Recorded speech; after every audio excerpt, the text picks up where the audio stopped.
बिस्मिल्लाहिर्रहमानिर्रहीम, अस्सलाम वालेकुम। बेशुमार दुरूद सलाम नबी अकरम सल्लल्लाहु अलैहि वसल्लम और आपकी आल पर।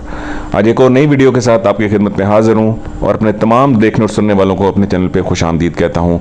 बराए मेहरबानी वीडियो मुकम्मल देखा करें और अगर आप मेरे चैनल पर नए हैं तो मेरे चैनल को सब्सक्राइब करें, वीडियो को लाइक करें। अगर आप अपनी कीमती राय का इजहार करना चाहते हैं तो कमेंट बॉक्स आपकी खिदमत में हाजिर है। तो चलिए आज की वीडियो की तरफ चलते हैं। मेरा नाम रॉजर है। शहर की एक बहुत बड़ी कंपनी में एक बहुत अच्छी पोस्ट पे मैं जॉब करता हूँ। मेरी ज़िंदगी में आज से करीब 12 साल पहले एक खौफनाक हादसा पेश आया। तब मेरी उम्र 40 साल थी।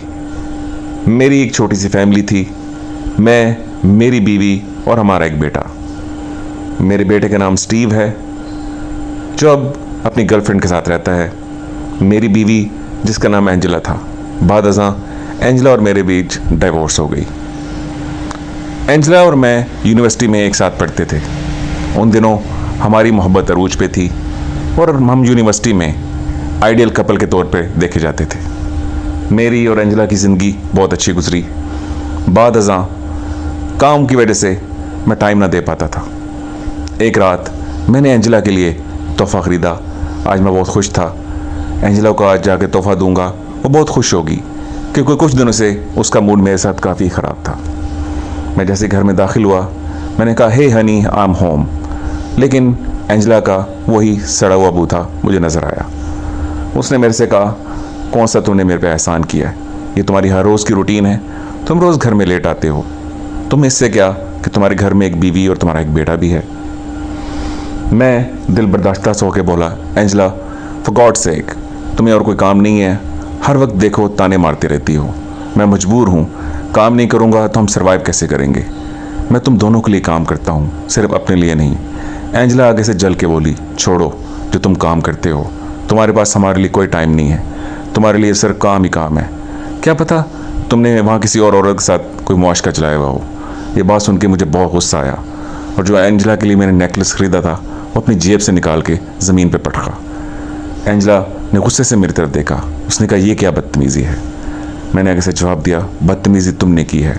आज मैं तुम्हारे लिए एक खूबसूरत तोहफ़ा लेके आया था, इस सोच के साथ कि तुम्हें तोहफ़ा दूंगा और तुम्हारा मूड अच्छा हो जाएगा, लेकिन घाट के 3 पात तुम अपनी आदत से मजबूर हो, ना कि तुम अपने हस्बैंड को घर में वेलकम करो। तुमने आते ही मुझे जली कटी सुनाना शुरू कर दी। मैंने अपना काम वाला बैग थामा, अपने बेडरूम में गया, चेंज किए और बेड पर गिर गया। मैं काफ़ी थका हुआ था। मैंने उस रात खाना भी ना खाया और थोड़ी देर बाद मेरी आंख लग गई। ये तकरीबन हमारा रोज़ का मामूल बन चुका था। मैं लेट घर आता था और एंजेला की और मेरी लड़ाई होती थी। मैं सोच की वजह से काफ़ी परेशान था कि हमारे बेटी के ज़हन पे इसके काफ़ी बुरे असरात पड़ रहे होंगे। तब उसकी उम्र बमुश्किल 15 साल थी। मैंने और एंजेला ने 23 से 24 साल की उम्र में शादी कर ली थी। हमारे शुरू के 8-10 साल बहुत खुशगवार गुजरे, लेकिन उसके बाद छोटी छोटी बात पे लड़ाइयाँ होनी शुरू हो गई। वही कपल जो यूनिवर्सिटी में आइडियल समझा जाता था, आज एक दूसरे की शक्ल देखने के भी मुतहम्मिल नहीं थे। ये वक्त वक्त की बात है। गलती सिर्फ एंजेला की नहीं थी, यकीनन इसमें मैं भी कसूरवार था। वो सिर्फ मेरे से वक्त मांगती थी और मैं अपने करियर और अपने बेटे की वजह से और एंजेला की वजह से रात दिन मेहनत कर रहा था कि इनके लिए एक पुरकश ज़िंदगी मुहैया कर सकूं। एक मर्द हमेशा यही चाहता है कि अपने ख़ानदान को हर तरह की सहूलियात मुहैया करे। उस वक्त उसकी फैमिली को मजबूर हो गए ये बर्दाश्त करना पड़ता है कि उसकी कमी को अच्छे तरीके से निभाएं।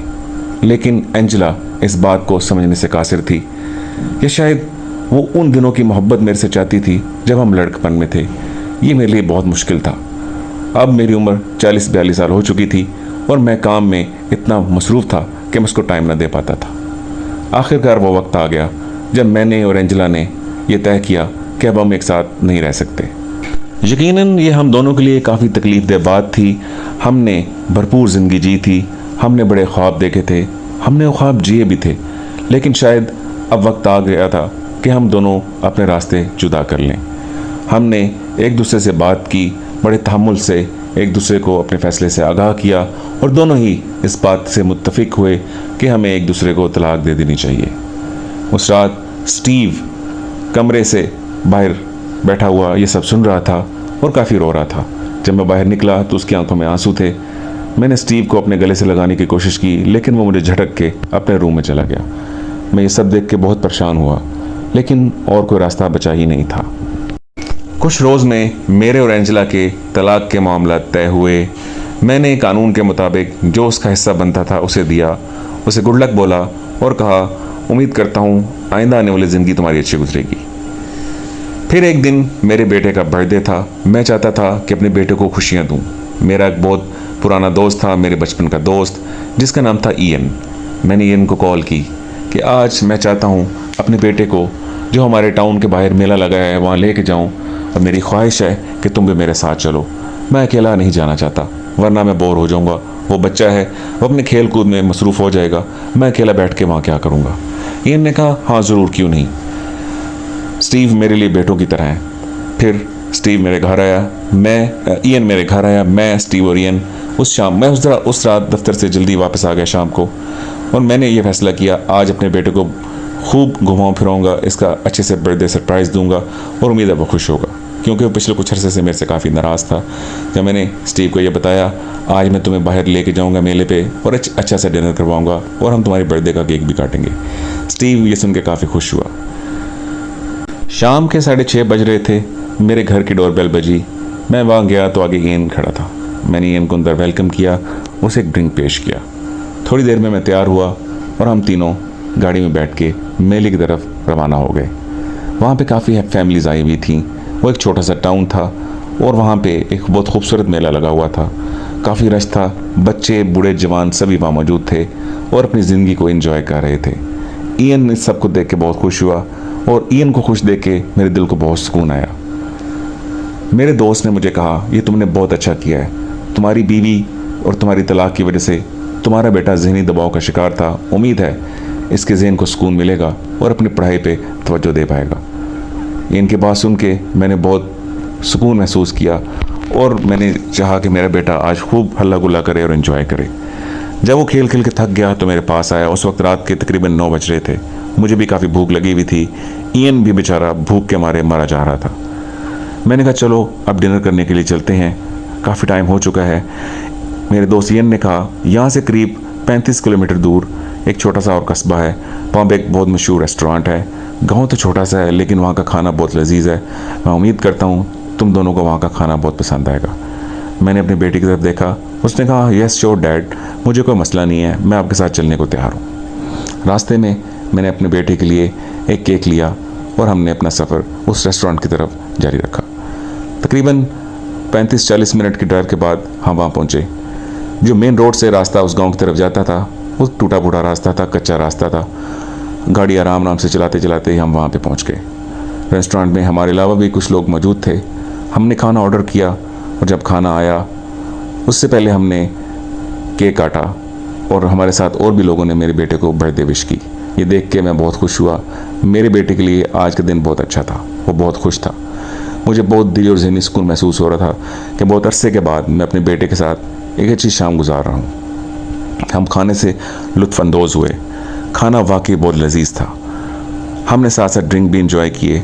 अब रात के करीब 10:30 बज रहे थे। मैंने ईएन से कहा काफ़ी लेट हो चुका है और स्टीव ने सुबह स्कूल भी जाना है, मेरे ख्याल में हमें चलना चाहिए। वो मेरी बात से इत्तफाक करते हुए उठा। मैंने बिल पे किया और हम तीनों रेस्टोरेंट से बाहर निकले और अपनी गाड़ी में जा बैठे। वो कच्चा रोड और मेन सड़क के दरमियान कम से कम 12 से 15 किलोमीटर का फासला था। वहाँ से गाड़ी आराम से चलाना पड़ती थी। मैं रेस्टोरेंट से निकला और लेफ़्ट साइड पे गाड़ी मोड़ दी। अभी गाड़ी मुड़े मुझे 5 मिनट ही हुए थे कि मुझे महसूस हुआ कि मेरे पीछे एक गाड़ी आ रही है। मैंने सोचा शायद ये भी खाना खाने आए होंगे और वो मेरे पीछे आ रहे हैं। मैं और मेरा ये दोस्त हम अपने बचपन की बातें करके खुशगवार मूड में सफ़र को कर रहे थे। मैंने सोचा मैं इस गाड़ी को रास्ता दे देता हूँ ताकि आराम से गुजर जाए। हम तो अपनी गप्पों में मसरूफ़ हैं, आराम आराम से जा रहे हैं। मैंने गाड़ी थोड़ी सी स्लो की लेकिन उस गाड़ी वाले ने भी अपनी गाड़ी स्लो कर दी। मैंने गाड़ी साइड पे की ये सोचते हुए कि इनको रास्ता दे दूं, लेकिन शायद ऐसा महसूस हो रहा था वो मेरे पीछे ही आना चाह रहा है। मुझे थोड़ी सी तशवीश लाहक हुई। मैंने अपने दोस्त से कहा मैंने गाड़ी साइड पे भी की है, इनको रास्ता भी दिया है, लेकिन ये गाड़ी वाला शायद हमारे पीछे रहना चाहता है। इन ने कहा शायद ये रास्ता अकेला है, दोनों साइडों पे दरख्त हैं, जंगल हैं, शायद ये घबरा रही हूँ इसलिए वो हमारे साथ जाना चाह रही हूँ। मैंने अपने दोस्त ईन की बात से इत्तेफाक किया, लेकिन मैंने गाड़ी जैसी थोड़ी सी तेज़ की, उन्होंने भी गाड़ी तेज़ कर दी। मुझे उस गाड़ी वाले की हरकत से परेशानी लाहक हुई। उसकी सबसे बड़ी वजह ये थी कि मेरे साथ मेरा 15 साल का बेटा मेरी गाड़ी की पिछली साइड पे बैठा हुआ था। वो अपनी गेम में मसरूफ़ था, मैं और रियन बातें कर रहे थे। मैंने चाहते हुए भी अपनी परेशानी का इज़हार खुल के नहीं किया, क्योंकि मेरा बेटा ये सुन के शायद परेशान ना हो जाए। मैंने मजबूरन चेक करने के लिए अपनी गाड़ी रोकी तो उन्होंने भी गाड़ी रोक दी। अब मेरा शक यकीन में बदल गया कि कुछ गलत होने वाला है। ईन ने मेरी तरफ देखा और कहा, गाड़ी भगाओ। मैंने ईन से कहा, इस टूटे फूटे रोड पे मैं गाड़ी कैसे भगा सकता हूँ, इतने इतने बड़े खड्डे हैं यहाँ पे, गाड़ी तबाह हो जाएगी। लेकिन मजबूरन मुझे गाड़ी की स्पीड बढ़ानी पड़ी। जैसे मैंने गाड़ी की स्पीड बढ़ाई, वो गाड़ी भी मेरे पीछे स्पीड से आना शुरू हो गई। मैंने अचानक से ब्रेक लगाया और गाड़ी पीछे से आके मेरी डिग्गी के साथ टकराई और मेरा बेटा बहुत बुरी तरह डर गया। उसने मेरे से कहा, डैड ये क्या हो रहा है? मैंने उससे कहा, परेशानी की कोई बात नहीं है, शायद उनका ब्रेक नहीं लगा और उनसे गाड़ी हिट हो गई। मैंने और इयन ने सोचा शायद बाहर से निकल के उनसे बात करनी चाहिए, लेकिन इयन ने मेरा हाथ पकड़ लिया। इयन ने कहा, ये बिल्कुल वीरान जगह है, यहाँ पे ये सेफ़ नहीं है, क्या पता उनके पास कोई गन मौजूद हो, इसलिए हमारी जान को भी ख़तरा है। तुम आराम आराम से गाड़ी जाने दो, बस ज़्यादा नहीं तो 10 किलोमीटर का सफ़र है, आराम से कट जाएगा। मैंने इनकी बात से इत्तेफाक किया और दोबारा से एक्सीलेटर को दबा दिया। इतने इतने बड़े खड्डों के बावजूद मैंने गाड़ी की स्पीड को मतवातर बढ़ाए रखा। बहुत ज़ोर ज़ोर से जंप लग रहे थे, झटके लग रहे थे।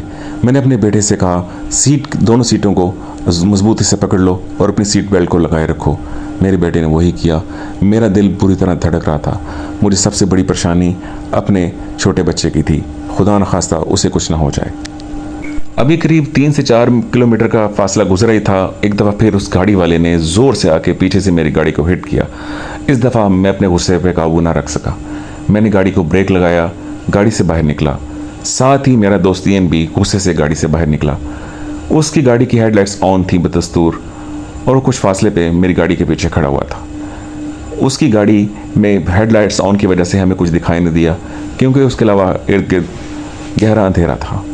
मैं गाड़ी की ड्राइविंग साइड पे गया, मैंने उसकी खिड़की पे नॉक किया। मुझे अंदर कुछ दिखाई न दे रहा था, अंदर गहरा अंधेरा था और मैं हैरान था ऐसा कैसे हो सकता है। मैंने 1-2 दफ़ा फिर नॉक किया। इयन ने भी ज़ोर से उसकी खिड़की पे ज़ोर ज़ोर से हाथ मारे, लेकिन अंदर से कोई जवाब ना आया। मैंने मजबूरन गाड़ी का दरवाज़ा खोला और जैसे ही मैंने अंदर देखा तो उस गाड़ी में कोई मौजूद ना था। मेरी तो जैसे सांस ही रुक गई। मैंने इयन की तरफ देखा। इयन ने मेरे से पूछा, क्या हुआ? मैंने कहा, इयन इस गाड़ी में कोई भी मौजूद नहीं है। इयन कहता, तुम बेवकूफ़ हो, ऐसा कैसे हो सकता है, इस गाड़ी में कोई मौजूद ना हो, ऐसी गाड़ी कैसे चल सकती है? इयन ने अपनी दूसरी साइड से बैक साइड का दरवाज़ा खोला और वहाँ भी कोई मौजूद नहीं था। मैं और इयन ये सारा माजरा देख के भागे, फ़ौरन अपनी गाड़ी में बैठे और गाड़ी वहाँ से भगा दी। जैसे हमने गाड़ी चलाई, वो गाड़ी फ़ौरन हमारा पीछा करना शुरू हो गई। खुदा खुदा करके मेन रोड आया और हमने वहाँ पहुँच के सीधा पुलिस स्टेशन की तरफ गाड़ी भगा दी। वहाँ पहुँचे, हमने पुलिस को सारा माजरा बताया। पुलिस ने कहा, आप बहुत खुशनसीब हैं कि आप महफूज तरीके से यहाँ पहुँच गए हैं। क्या आप वहाँ करने क्या गए थे? सार्जेंट ने मेरे से सवाल किया। मैंने कहा, आज मेरे बेटे का बर्थडे था, मैं चाहता था उसको वहाँ पे खाना खिलाऊँ। वहाँ दूर एक गांव में बहुत मशहूर रेस्टोरेंट है। उसने कहा, वहाँ पे कौन सा रेस्टोरेंट है? तो मैंने एक रेस्टोरेंट का नाम लिया। वहाँ पे मेरा दोस्त इयन कभी कभार जाया करता था अपने नौजवानी के दिनों में। उन्होंने कहा, उस रेस्टोरेंट को बंद हुए तो करीब 8 साल हो चुके हैं। हम सुन के घबरा गए, ये कैसे मुमकिन है? हम अभी वहाँ से खाना खा के आ रहे हैं, हम अभी भी ये महसूस कर सकते हैं कि हमने अभी खाना खाया है। पुलिस वाले को उसकी बात पे यकीन ना आ रहा था। ऐसा मुमकिन ही नहीं है जनाब।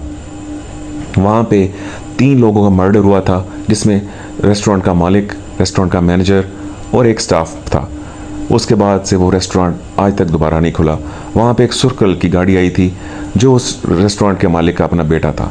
जायदाद के झगड़े पे उस बेटे ने अपने फादर, उस रेस्टोरेंट के मैनेजर और एक स्टाफ को कत्ल कर दिया। उसके बाद जब वो गाड़ी वहाँ से भगा के ले जा रहा था, एक ट्रक की टक्कर से उसकी भी उसी वक्त मौत वाक़या हो गई। और तब से ये बात मशहूर है कि जब भी वो कोई रात को वहाँ से गुजरता है तो एक खाली गाड़ी उनका पीछा करती है। बात सुन के हम बहुत घबरा गए। मैंने अपने बेटे को साथ वाले रूम में आराम से बिठाया। मैं और इयन सार्जेंट से बात कर रहे थे और सार्जेंट हमारी तरफ हैरान होकर देख रहा था। मुझे अभी तक यकीन नहीं आ रहा था ये कैसे मुमकिन है, जो रेस्टोरेंट आज से 8 साल पहले बंद हो चुका है, वहाँ पे हमने खाना भी खाया और लोगों को भी वहाँ देखा, और ये कैसे पॉसिबल है कि वो रेस्टोरेंट बंद हो चुका है। मेरा सर चकरा रहा था, मुझे पुलिस ऑफिसर की किसी बात पे भी यकीन नहीं आ रहा था। सार्जेंट ने कहा, अगर आपको इस बात का यकीन नहीं है तो आप हमारे साथ चलें, हम अपने पुलिस वाले साथ लेके चलते हैं और आपको खुद अपनी आंखों से देख लीजिएगा। मैंने और इयन ने इस बात से इत्तेफाक किया। मैंने सार्जेंट से रिक्वेस्ट की, क्या ये मुमकिन है मेरा बेटा यहाँ पे महफूज तरीके से रहे? सार्जेंट ने कहा, हाँ क्यों नहीं, हम आपके बेटे की हिफाजत कर सकते हैं। पुलिस सार्जेंट ने अपने 6 से 7 पुलिस वाले हमारे साथ भेजे, अपनी गाड़ी साथ भेजी और हम वहाँ पे पहुँचे और मेरी आंखें खुली की खुली रह गईं। वहाँ पे मुकम्मल अंधेरा था, दरवाजे खिड़कियों के शीशे टूटे हुए थे, ऐसा लग रहा था जैसे ये जगह सदियों से बंद पड़ी हुई है। मैंने इयन की तरफ और इयन ने मेरी तरफ हैरान होकर देखा।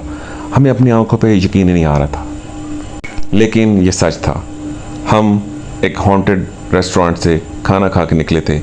यकीनन वो जन्नत थे और वहाँ पे जो बैठे खाना खा रहे थे वो भी जन्नत थे। हमारी खुशकिस्मती थी कि हम वहाँ से ज़िंदा बच के आ गए। पुलिस वालों ने हमें खैरियत से बाहिफाजत दोबारा पुलिस स्टेशन लेके आए। वहाँ से मैंने अपने बेटे को पिक किया और अपने घर आ गए। मैं 12 साल गुजरने के बाद भी जब इस वाक़े को सोचता हूँ तो मेरे रोंगटे खड़े हो जाते हैं। मैं अभी भी कहता हूँ ये कैसे मुमकिन है, एक रेस्टोरेंट जो 8 साल पहले बंद हो चुका था, हम वहाँ गए, खाना खाया, केक काटा और खैरियत से वापस भी आ गए। लेकिन अभी तक मेरी सोच इस बात को तस्लीम करने से कासिर थी। ये थी मेरी कहानी। उम्मीद है आप लोगों को पसंद आई होगी। व्यूअर्स, इसी के साथ मैं आपसे इजाज़त चाहता हूँ। अगली कहानी तक अपना ख्याल रखिएगा, दुआ में याद रखिएगा। अल्लाह हाफिज़, ऑल द बेस्ट।